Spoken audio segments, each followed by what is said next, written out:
Welcome to a tale as old as time, one that begins in the lush green hills of Ethiopia. This is the story of a young boy, his curious goats, and a discovery that changed the world forever. Our story begins with Kaldi, a lively and cheerful goat herder whose bright eyes sparkled with curiosity and wonder. Kaldi was no ordinary boy. His heart overflowed with an infectious love for his goats, each one of them more precious to him than gold. He knew every one of their quirks, the playful one that loved to leap, the quiet one that always stayed close, and even the mischievous one that seemed to get into trouble at every turn. Every morning, as the golden sun painted the sky in hues of amber and rose, Kaldi would wake before the village stirred. With a wooden staff in hand, a leather pouch slung across his shoulder, and his goats bleating eagerly around him, he would set off toward the rolling pastures. The dew-kissed grass stretched endlessly before him, glistening like emeralds in the soft light. Kaldi's laughter often echoed through the hills as he played his reed flute, the goats prancing and dancing to the melody. To Kaldi, these hills were more than just land. They were alive, a magical place where every tree and boulder seemed to hold a secret. Little did he know, one fateful day, his beloved hills would whisper to him a discovery so profound it would change the course of history forever. One sunny morning, Kaldi noticed something strange. His goats were acting funny.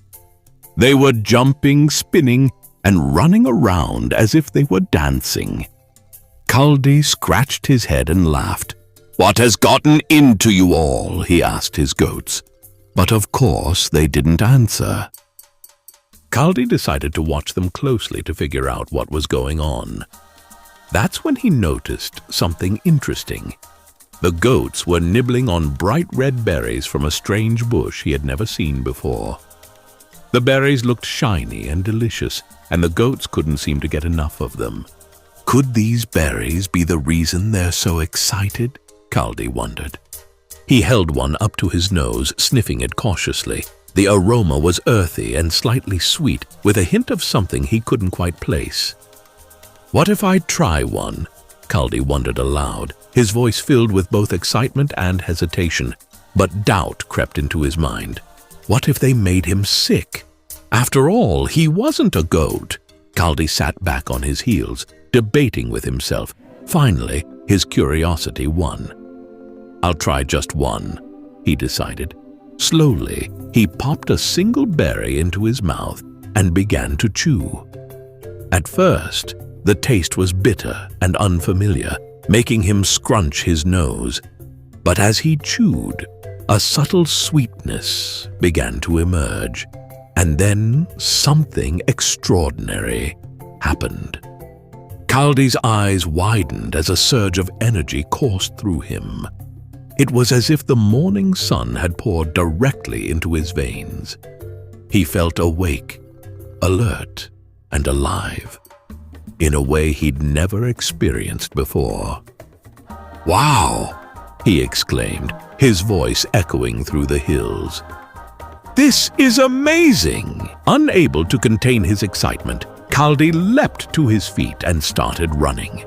He laughed loudly as he jumped over rocks, spun in circles, and dashed alongside his goats. "I feel full of energy!" he shouted, his joy as infectious as the magical berries themselves. The goats bleated in playful response, almost as if they were cheering him on.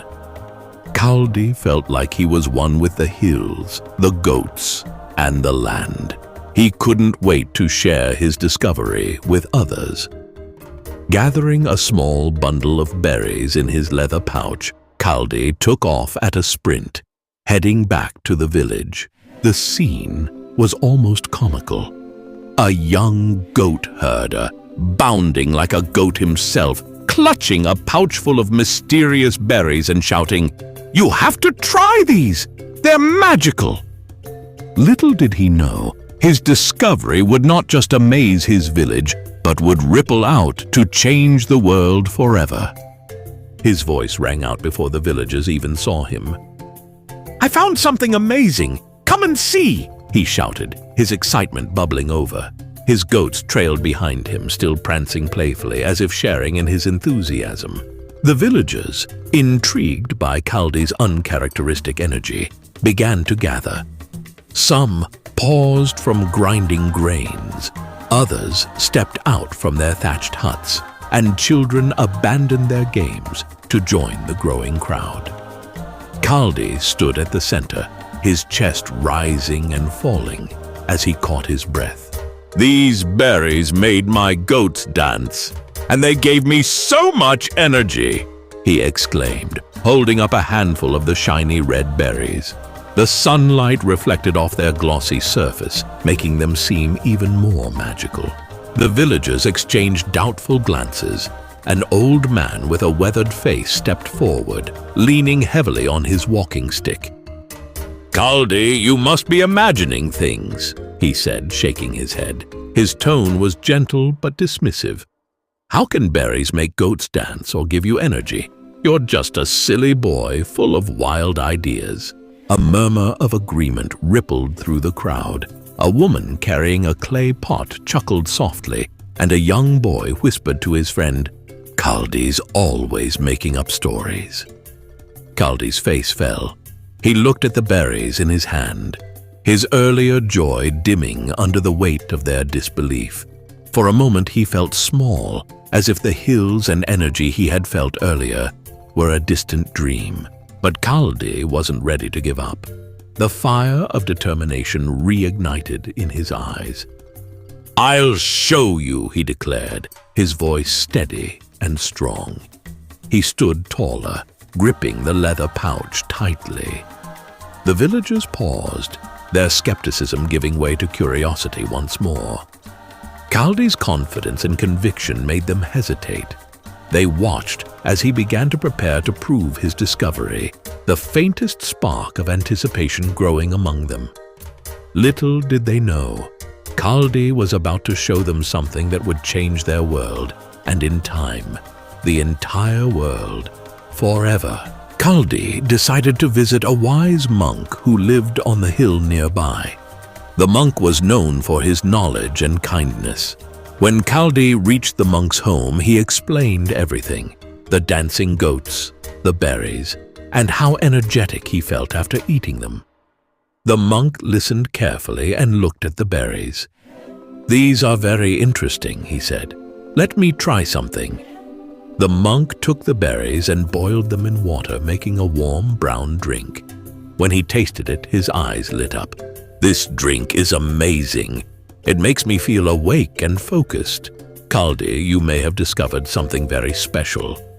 The monk shared the drink with other monks in his monastery. They found that the drink helped them stay awake during long hours of prayer and work. Soon, the news of Kaldi's discovery began to spread. Farmers, travelers, and villagers came to see the magical red berries. They started calling it coffee, and it became famous far and wide.